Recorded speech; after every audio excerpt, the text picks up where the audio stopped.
बहुत सारे folk songs को ऐसे जानती हूँ, उन गीतों में वो नाम छिपे हुए हैं।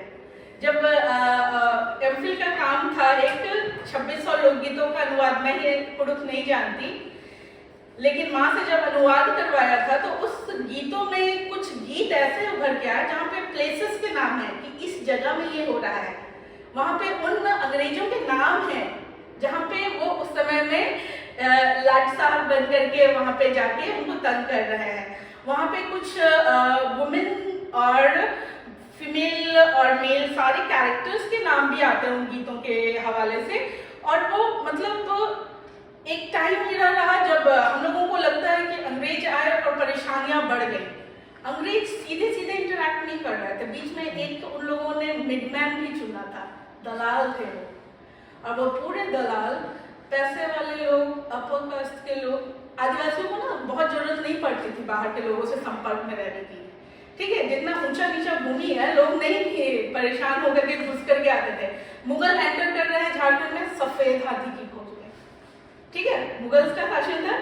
मुगलों के जाने के बाद अंग्रेज जब आए तो अंग्रेजों को लगा कि बहुत रिसोर्सेस है, और इसका जो यूटिलिटी का पॉलिटिकल साइंस में थ्योरी है कि जो एक इस गमले को 5000 में और 5 लाख में बेच सके तो उस 5 लाख को एक हाथ में देना प्रेफर करते हैं हम लोग, ठीक है। मतलब एक रिसोर्स है, उस रिसोर्स का मतलब जो सबसे ज्यादा वैल्यू काउंट करके आ सके, तो यही तो हम लोग कैपिटलिज्म यही जानते हैं ना, पूंजी यही है। तो आपने उन रिसोर्सेस पे रहने वाले लोगों को पहले अनवांटेड कहना शुरू किया, और यही वर्ड है कि आज स्टेट आपको नक्सली बोलता है, आदिवासी को बहुत पैरेलल शब्द बना दिया गया है नक्सली के, माओइस्ट के।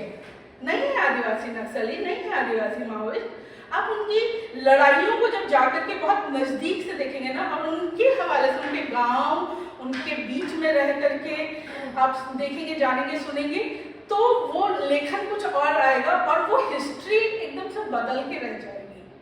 बहुत चालाकियां की गई हैं इस देश में शासन करने के लिए, और शासन करने के अलावे भी जब आपको पूरा मामला ना सिर्फ रिसोर्सेज के डिस्ट्रीब्यूशन से दिखता है। आप ईमानदार नहीं हैं कि इस रूम में जितने लोग हैं सबको रोटी मिल पाए, ठीक है, मुझे ज्यादा मिल जाए, बाकी का हम नहीं जानते।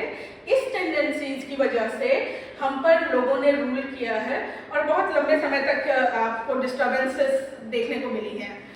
मैं बात करना चाहूँगी, स्मिता ने जब छत्तीसगढ़ से बातचीत शुरू की और फॉरेस्ट सत्याग्रह, सीएमएस के जो केस स्टडीज आपने उठाए, तो आप वाकई मतलब ये स्टडीज ना आप रिसर्चर्स जितनी डेप्थ में जाके कर सकते हैं ना, गूगल ने हमें एक सर्च इंजन दे दिया, हम एक रास्ता ले लेते हैं, लेकिन अपार्ट फ्रॉम इट उस मशीन की दुनिया से बाहर भी बहुत कुछ उपलब्ध है जिसको कि हम लोगों को फर्स्ट हैंड जाकर के कलेक्ट करके उस पर काम करने की जरूरत है, जो कि हम लोग कर सकते हैं।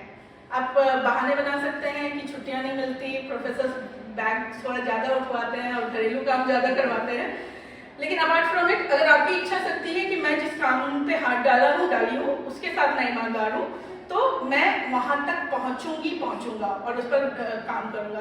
तो एक फोक में भी चीजें बहुत बिखरी हुई हैं, उसको उठाने से चीजें, मैम वगैरह ने जो सजेशंस दिए वो उनके अपने लिविंग एक्सपीरियंसेस हैं। तो हम लोगों को ये जो सरकारी तंत्र का एक एकेडमिक आयोजन होता है ना, ये फायदा देता है कि नंबर एक्सचेंज हो जाते हैं, एक दूसरे के हाथ पकड़ लिए जाते हैं कि मैं तो इसके लिए इनको पकड़ूंगा, ठीक है। तो ये फायदा जरूर हमने उठाना चाहिए, और मुझे लगता है कि ये पर्टिकुलर केस स्टडीज बहुत कुछ खोलती हैं हम लोगों के लिए। तो केस स्टडीज एक अच्छा माध्यम उन्होंने चुना था, बहुत सारे माइंड केसेस की जो चीज़ें बताई, मैं एग्री करती हूँ कि चीज़ें ऐसी दिखाई पड़ती रही हैं। और जो वुमेन महिला जब मजदूर के रूप में जूझ रही हैं, और अगर वो आदिवासी महिला है, तो मुझे लगता है कि जब दुख आता है ना तो हम लोग आपस में ज़्यादा जुड़ जाते हैं, अपनी सारी आइडेंटिटीज छोड़ के, कास्ट क्लास सारी चीज़ों को छोड़ करके।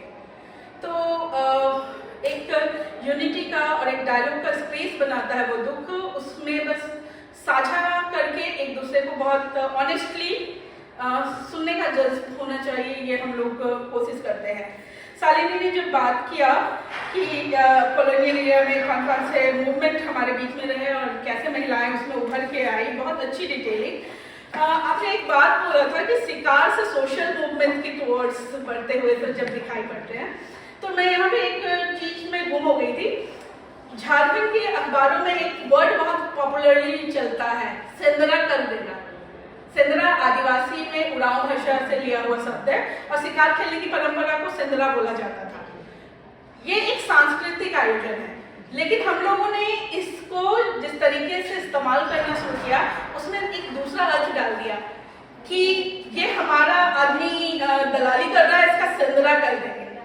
तो सेंदरा उसके लिए नहीं है, किसी हत्या के लिए सेंदरा नहीं किया जाता है। वो सामूहिकता को बचाए रखने के लिए जब आप जंगलों में जा रहे हैं और कुछ चीजों को कल्चरली जी रहे हैं तो उसके लिए सेंदरा वर्ड था, ठीक है ना।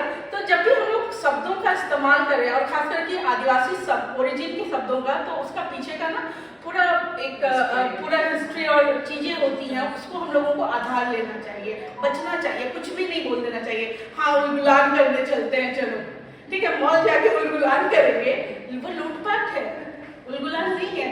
तो हमें इन शब्दों के जब भी इस्तेमाल में है, दूसरी दुनिया के जो लोग हैं वो इस तरीके से मिसयूज करते हैं, हमें ऑब्जेक्शन क्रिएट करना चाहिए। तो ये एक बात मैं कहना चाह रही थी।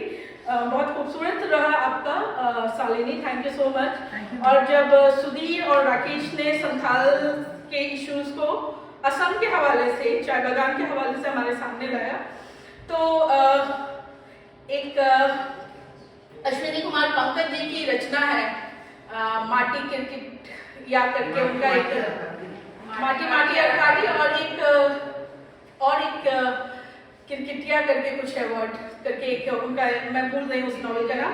तो उस रचना में सिर्फ जो इंटरनली इंडिया में माइग्रेशन हुआ आदिवासियों का, उससे भी बाहर जाकर के वो विदेशों में जो आदिवासियों का माइग्रेशन हुआ है उस कथा को हमारे सामने कहने की कोशिश करते हैं।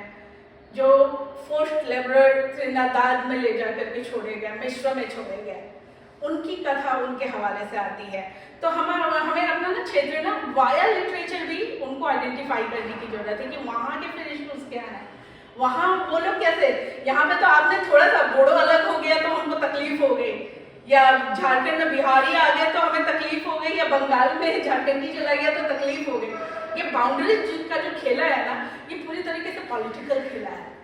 तो हम एक एकेडमिशियन होने के नाते एक इस पृथ्वी में जो हमारी एक ग्लोबल आइडेंटिटी है, एक मनुष्य होने की जो आइडेंटिटी है, मनुष्य का जो हमारा सबसे बेहतरीन गुण हो सकता है, एक दूसरे के साथ शेयरिंग जो हो सकता है। कोविड के टाइम में हम ऑक्सीजन ही खोज रहे थे, मंदिर मस्जिद नहीं खोज पा रहे थे, लेकिन अभी क्या खोज रहे हैं, ठीक है। तो हम लोगों को ये सारे सवाल अपने जहन में, अपने अंडरस्टैंडिंग में रखना पड़ेगा। आप लोगों ने बहुत खूबसूरत बातें की हैं, मैं यहाँ से कुछ लेकर के जा रही हूँ और उम्मीद करते हैं कि आप लोगों के जब वर्क सामने आए, चाहे वो रिसर्च जर्नल्स में आए, थीसिस में आए, या फिर आप एक अच्छे लेखक के बतौर आए, तो समाज उसमें सिर्फ एक कोई बंद समाज नहीं, केवल एक आदिवासी समाज नहीं, कोई एक दलित समाज नहीं, लेकिन उसमें भी जो सबसे मार्जिनलाइज्ड है उसके प्रति एक ईमानदारी से हम कुछ सर्व कर सके, इस आइडिया के साथ हमको अपने रिसर्चेस को बढ़ाने की जरूरत है। Thank you so much.